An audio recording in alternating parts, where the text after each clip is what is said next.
last 10 to 12 years, it was a long time. So I'm really happy, I'm really proud to see all your faces. And the other way around, it's hello, hola Rafa. So after 3 years, meeting by Zoom, Teams, or whatsoever, suddenly you say, well, you have legs. It's lovely to see your faces. And I'm quite nervous. I remember myself, it's like, 12 years ago, my hair is a little more dark than now. And it was the first time that I met Robert, Dr. Hogan, in London. So when we were dealing with Hogan just to join the organization and say, yo, this is your business plan, nice, and that's the Hogan wants to meet you.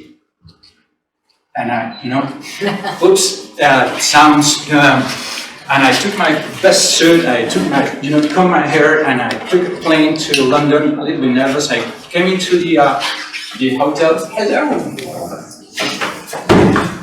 And hello, good morning, sir. What are you looking for? I'm looking for a Hogan. So he's waiting for me. Yes, she's in the cafeteria. I came into the cafeteria. And suddenly someone dressed in white or maybe something beige, stammered and yelled, "Hey, amigo!" It was a lovely conversation. We talk about business, we talk about projects, and we talk about us. He, them, because his wife was there, asked me mainly about myself. About me, about my family, about who are you, beyond what about your business. It's something that I really appreciate, and here we are, 12 years ago. We started in 2010, and with ups and downs. I think more ups and downs than downs. We are here.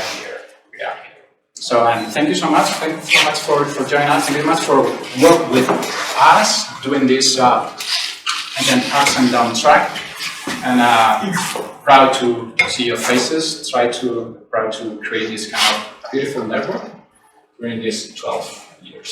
So thank you so much. And the other way around,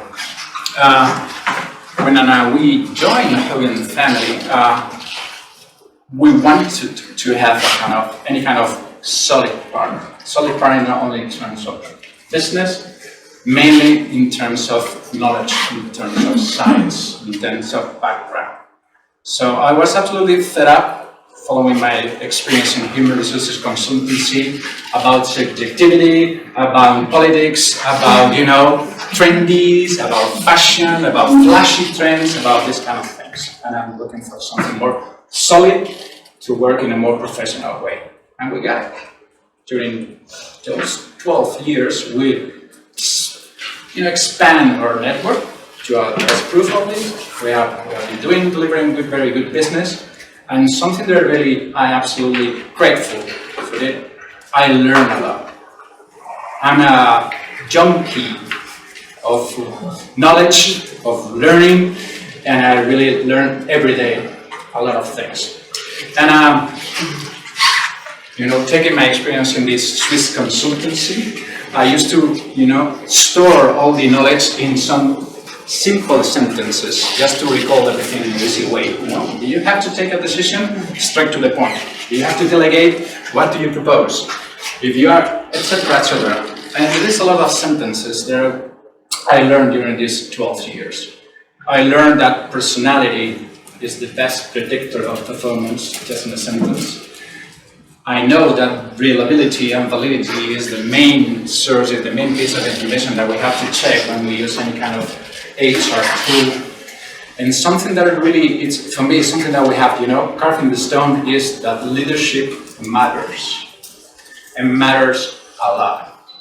Matters in terms of business, matters in terms of team development, matters in terms, I don't know. If you think about personal relationship or social and capital relationship, leadership matters at all. And I don't know what your personal point of view about that, but after 20 years working on leadership, screening the market, looking for leaders, identifying leaders, developing leaders, creating leaders, selecting leaders, naming leaders. I really feel myself a little bit, that we are still a little bit, a lot of improvement. You have a huge room to improve. Because today, when I say today, I'm still listening flashy, trendy, beautiful, transactional, digital, diverse, blah, blah, blah leadership, but not real leadership at all. So maybe, it's just a question, it's time to rethink, to change the point of view about our way to understand leadership. Maybe it's time to rethink about leadership. And this is the reason why RT Board is here, just to talk about the way to rethink about leadership. So, Bob, Robert, RT, Don Roberto. Floor is yours.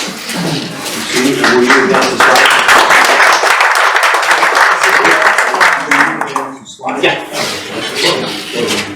Good morning. Siento mucho, pero no puedo hablar su lengua muy bien. Necesito que hablar en inglés. So I want to talk about leadership. I mean, absolutely not on the subject of leadership. Everyone in the world thinks they're an authority on leadership. Mostly they get it wrong. So it really rules the world. When good leadership's in place, thinking like Singapore, people get rich.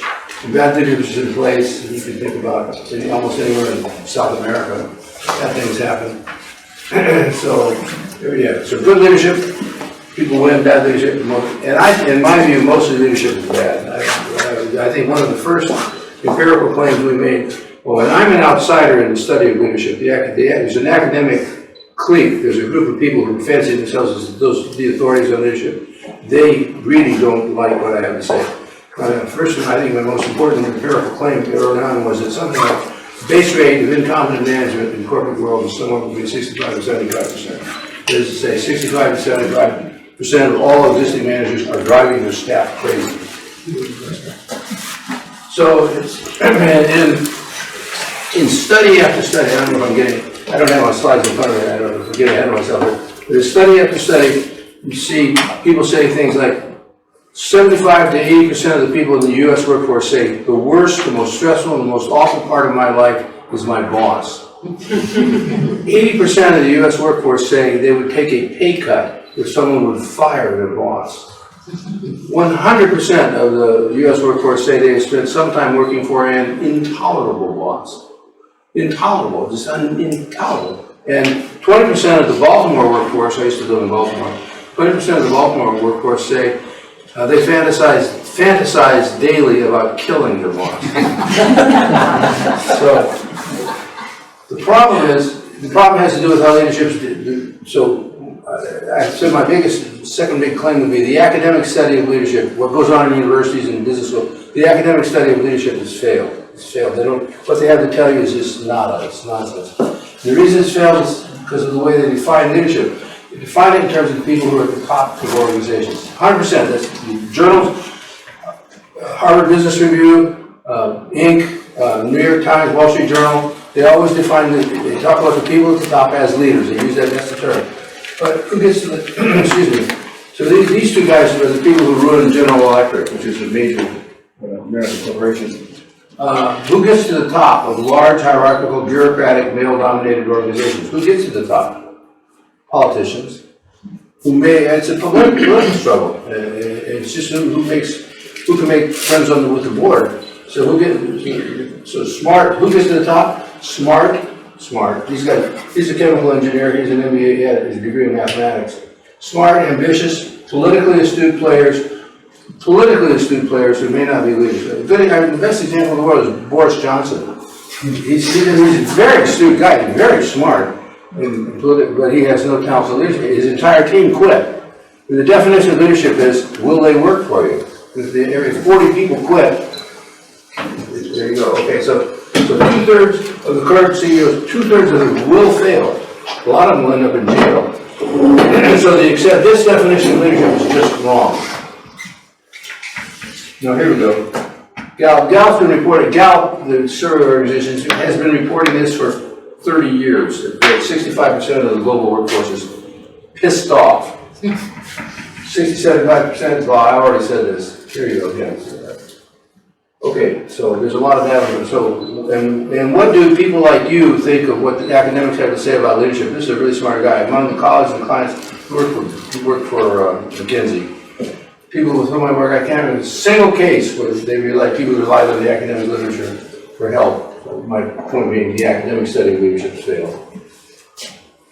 So academics study the people at the top. They study elites in order to understand leadership. And I think that is a fundamental mistake. Two of my heroes from my early days, Freud and Piaget, their whole contributions, they said, let's not study high performance, let's study mistakes, errors, mistakes that people make. And in that way, if you understand the errors of people, characteristic errors, characteristic ways of failing, then you might be able to understand how to do things right. So I thought, why don't we study bad leadership as a way of understanding good leadership? Study the bad ones carefully, admit that they're bad, study them, and then see what they might tell us about good leadership. So it's time for some thinking outside the mainstream. That would be me. I'm Mr. Outside the Mainstream, Mr. Bandito. So there are a few books that really set my hair on fire when I was younger. First really important book I read was a book by a fellow named Norman Dixon called The Psychology of Military Incompetence. And it's just a brilliant book. It's wonderfully written, but it's very hard to read. Incompetent, so 10 famous military disasters, when the Japanese took over Singapore, major defeats. Incompetent commanding officers were, in every single case, the defeat was caused by the commanding officer. They all had deeply flawed personalities. It's hard to read these stories, but because the amount of suffering that these incompetent officers created for their staff, the staff had always suffered. But what you see, he's not a psychologist, so you read these 10 case studies, what you can see is narcissism. Freedom from bad managers was more important than opportunities for self-actualization. That's true. And this is I knew him, he was a friend of mine, he's a nice guy, little guy, it's called. He was the head of human resources for Sears back in the day when Sears was a major business. He was in charge of management development. He hired hundreds of new managers using a measure of IQ and a measure of what I call right side personality. So every new manager he hired at Sears was smart and interpersonally attractive. It was fun to talk to. 65% of them failed. That's the number. That's like written in stone. What percentage of them are going to fail? About 65%. And then he was a very clever guy. He just studied each failure one at a time and classified the reasons for the failures, and he found 11 reasons that are recurring. That sounded a lot like Dixon's failed officers. Bad judgment, narcissism, paranoia, and micromanagement, the same old stuff. Okay? Then these two guys were really kind of hustlers. They were the sort of guys that I think should have been dealing cards in Las Vegas, but instead they worked as consultants. They worked at Center for Creative Leadership. John Bintz came to CCL and gave a talk. They heard it and they said they would try to replicate that. So they did a kind of a replication, we'll call it a replication. So they studied, I don't remember now, I think there's about 40 executives and top companies, big companies that go to CCL. What they found was all of them, 100%, were socially skilled, smart, ambitious, upwardly mobile, and even had good resumes. And about 65% of them failed. They were sent away, dismissed, asked to leave. And they failed for exactly the same reasons that Vince's managers failed. There's 11 reasons: narcissism, paranoia, micromanagement, blah, blah, blah. And I said, I think I see a pattern here. So summarizing that, they always hire people based on experience, intelligence, and social skills. About 65% of them are going to fail. The reasons they fail can be placed in 11 categories. The reasons they fail, you can't see it when you're interviewing them. It's just not there. There's a reason why you can't see it.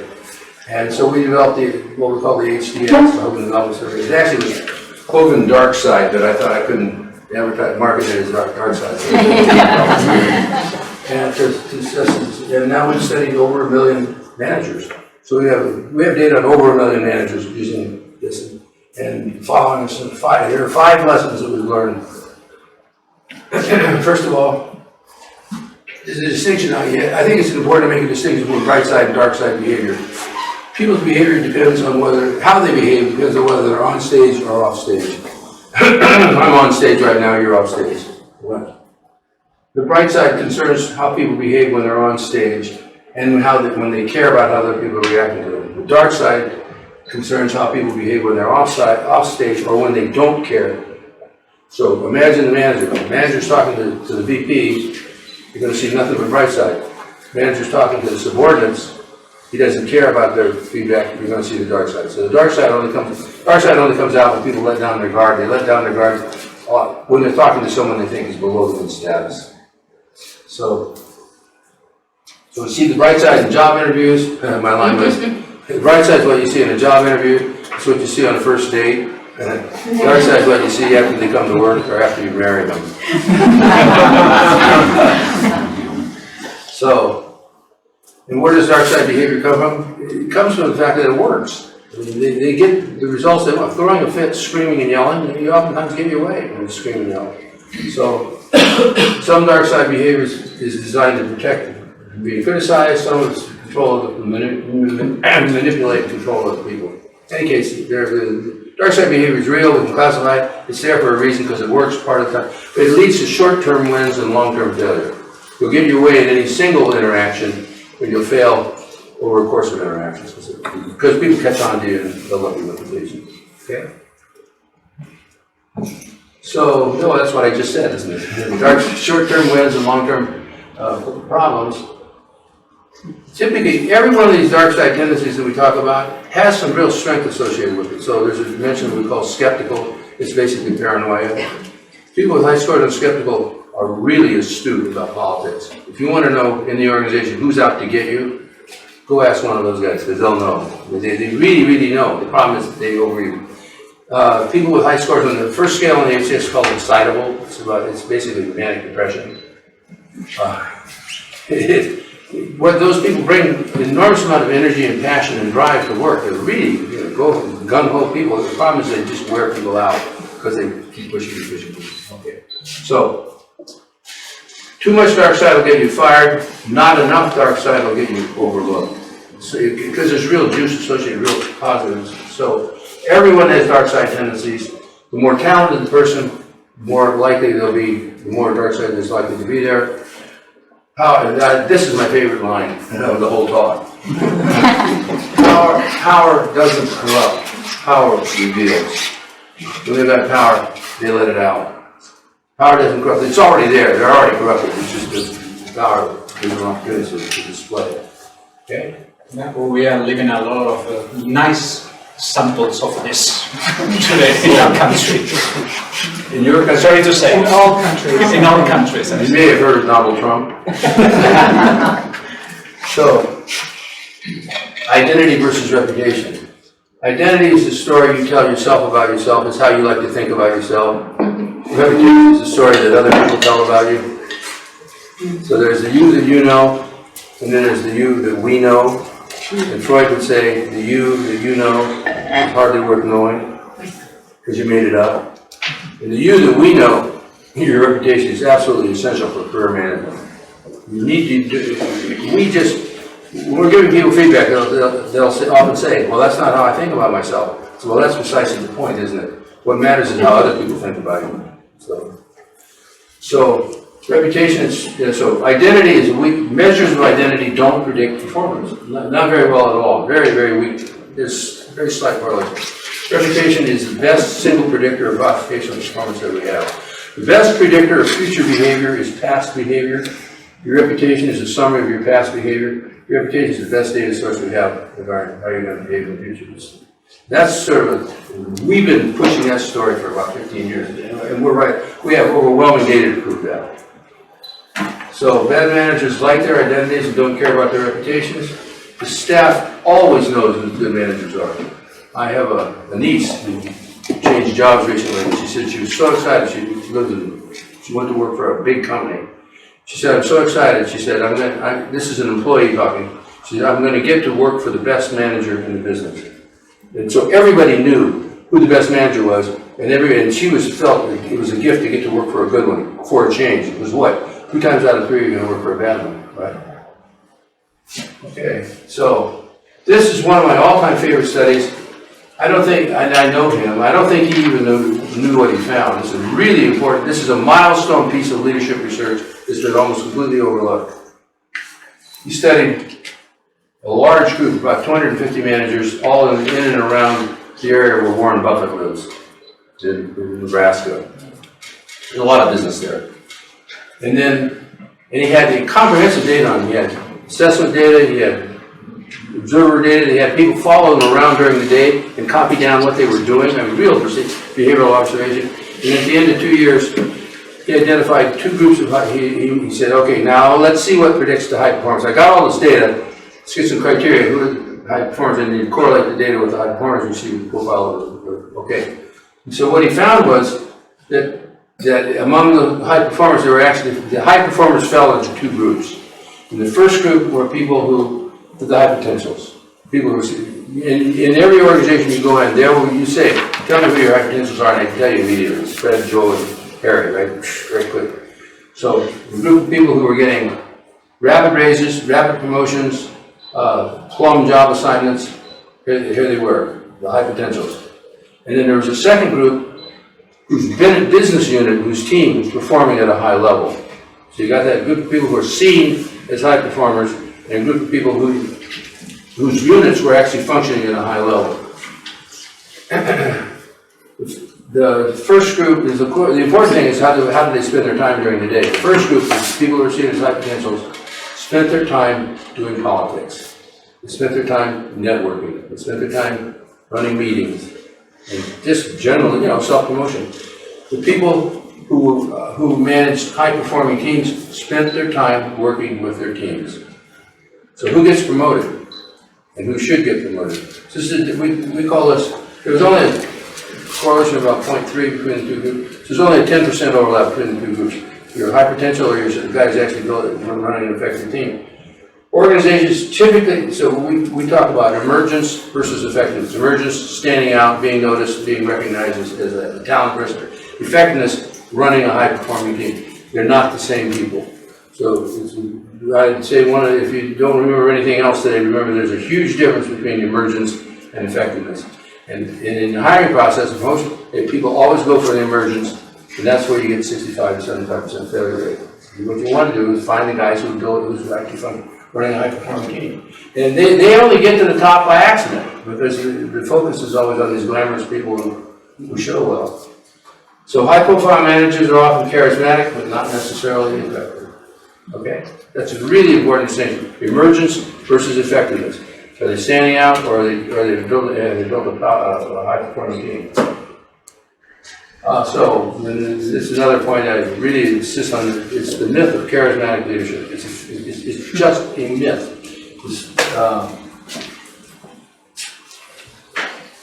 Charisma is, it's a dynamic presence. It's a compelling presentation.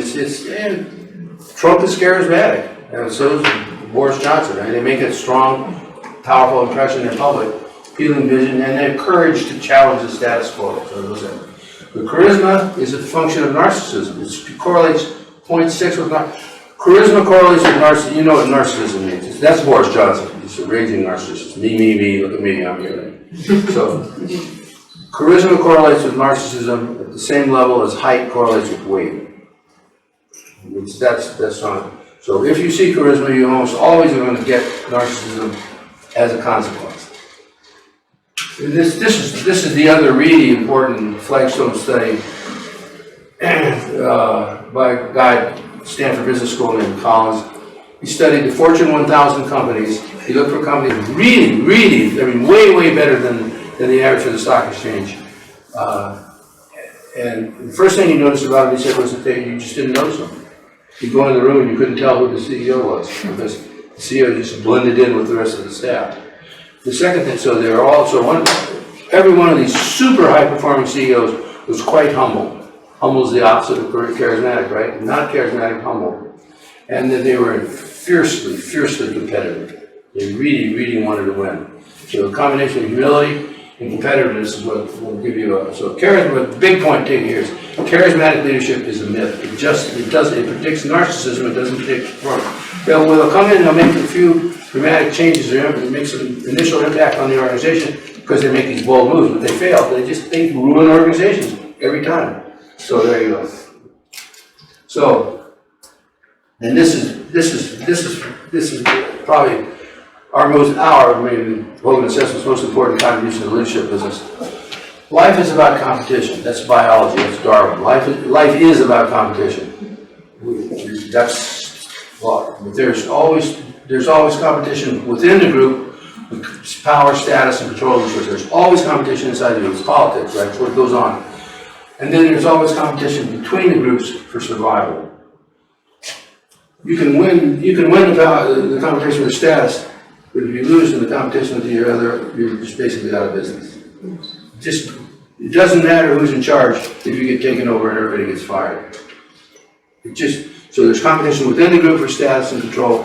There's competition between groups to stay alive, to stay in business, to continue function. The second competition, so who wins this competition? Narcissists. Who wins this competition? Effective leaders. Basically, it's a life and death issue. It's competition within the group for status, competition between groups for survival. The question you should focus on is, are we winning? Is the team, is the group winning? Not is he going to get a promotion? Do you all follow that? That's good. So, between group competition is warfare. Warfare is that which drove human evolution. That is what drove human evolution. It's always been this just, the hope for world peace is just a myth. It's just not going to happen. Warfare is what drove every significant feature of modern civilization to functional warfare. Where does architecture come from? Where does electricity come from? Where does medicine come from? Where does law come from? It comes from litigating war. War drove human evolution, and the losers disappeared from. In order to be consequential in a biological sense, you have to survive to reproduce. If they kill you, in the history of this, in the Paleolithic period, human origins, people would capture other groups and process them the same way you process pigs. I mean, if they caught you, if they overwhelmed you, if they conquered you, they would kill you and then they would eat you. If they kill you and eat you, you disappear from the gene pool. That's called evolutionary. Okay. So this is from the Old Testament of the Bible. This is the Old Testament. This is real. When you capture a city, put to the sword all the men, utterly destroy them, leave alive, don't leave anybody alive, and as for the women and children, they're yours.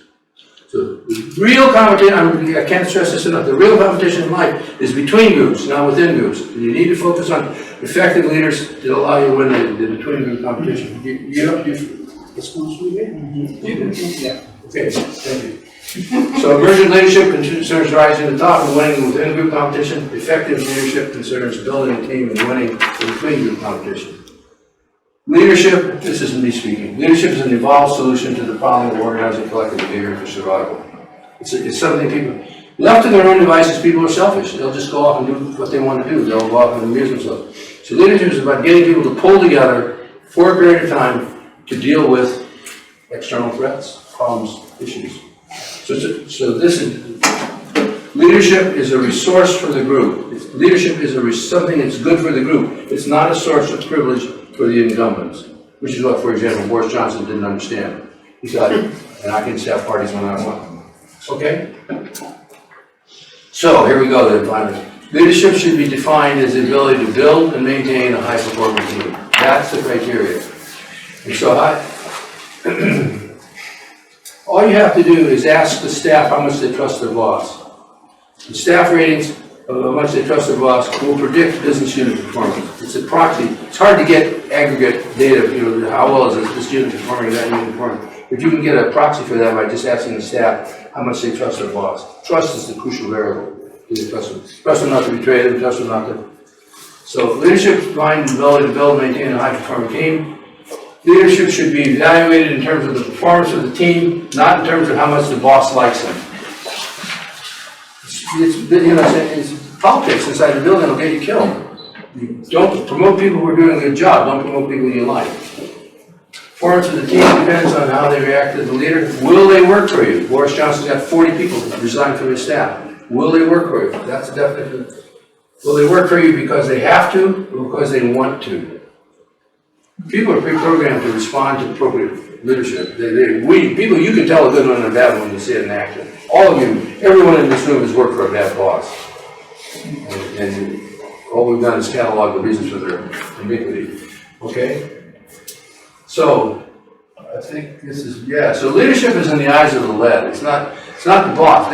This is the manager. This manager right here. Okay? Here's the boss. The boss will evaluate that manager in terms of how much he likes him. How much this guy's sucking up to the boss.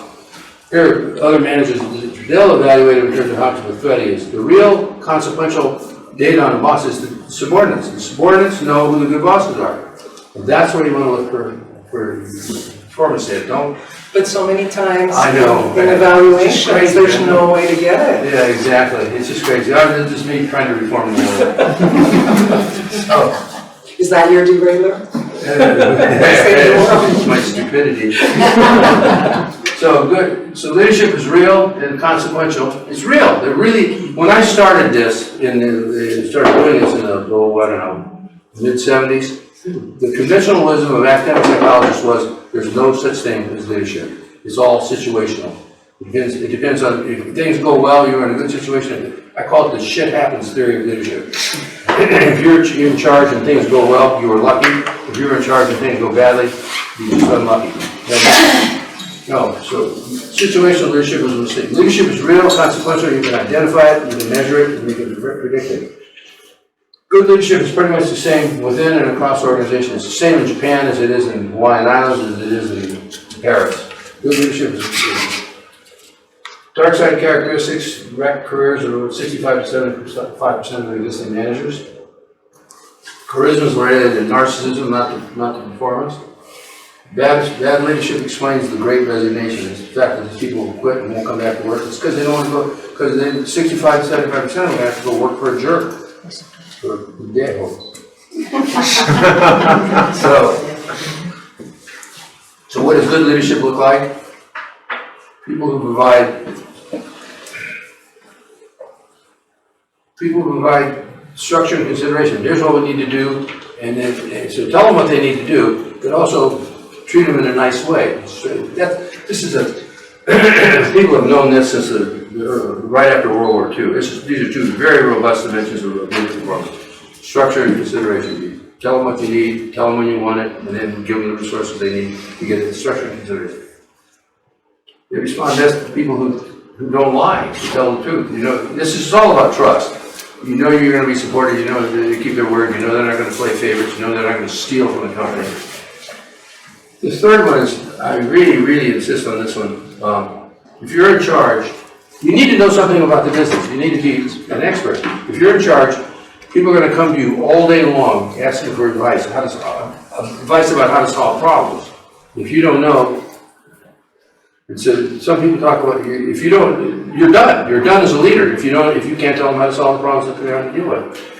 I'm a retired naval officer, and my last cruise before I became an official commission, I worked on a ship for the best petty officer on the ship. Everyone said he's the best leader on the ship.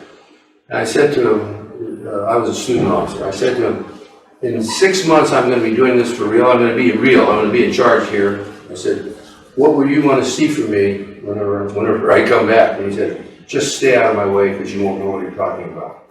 And I said, that's right. It's really hard running a ship. There's all this stuff you have to know. He said, you just won't know enough to do it. And I said, yeah, absolutely. So it's the cult of the MBA. If you have an MBA, the notion behind an MBA degree is that there's this body of formal knowledge of logic and analytical procedures. That if you know that, you can work in any job and it doesn't matter. Which means that you don't need to know what's going on at the level of the shop floor because you're an MBA. And that's where the problems occur. If you're in charge, you need to know what you're talking about. And if you don't, the staff just disregard you immediately. So, and no one says that, including academics.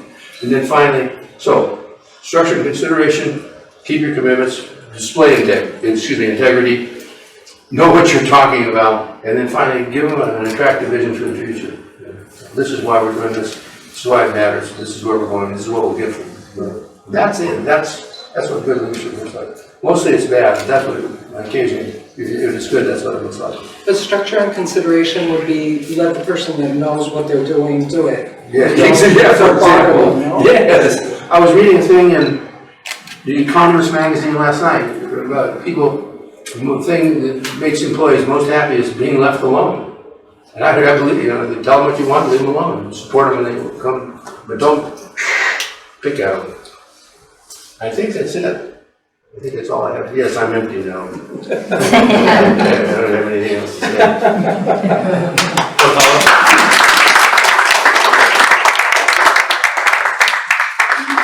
Thank you so much, Don Roberto. Can I sit down? Absolutely, yes. Gotcha.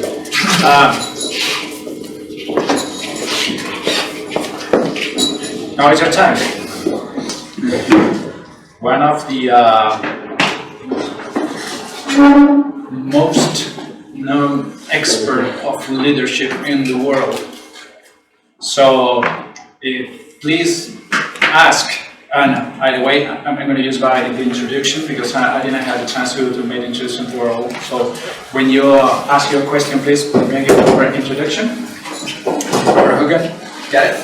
And on his left side, Zolt, the director of the world's name is Zolt White. Zolt White. Zolt Blanco. So questions that come arise just after that. Question, curiosity, whatever. I have a Feel free. question. My name is Araceli de Mora. I'm talent director of in General Dynamics in American International in the European division. When I was hearing you, congratulations, I really loved your presentation. For you, you talk about effective leadership. You mentioned that effective leaders need to be humble. My question would be, what are the, let's say, HPA and or the DART Hogan tool, that especially the scales in both tools that are more related to humble leadership? First of all, what makes leadership so humility. What makes humility so important is willingness to admit you made a mistake. Arrogant people, narcissists never make a mistake. They will not. Humble people are willing to listen to feedback from pretty much anybody, and then they can change their game. It's called being coachable. That's why a lot of coaching doesn't work, because you're dealing with narcissism. So I think the critical feature of humility is they're willing to listen to feedback, and they're willing to admit when they're wrong. Let me do it this way.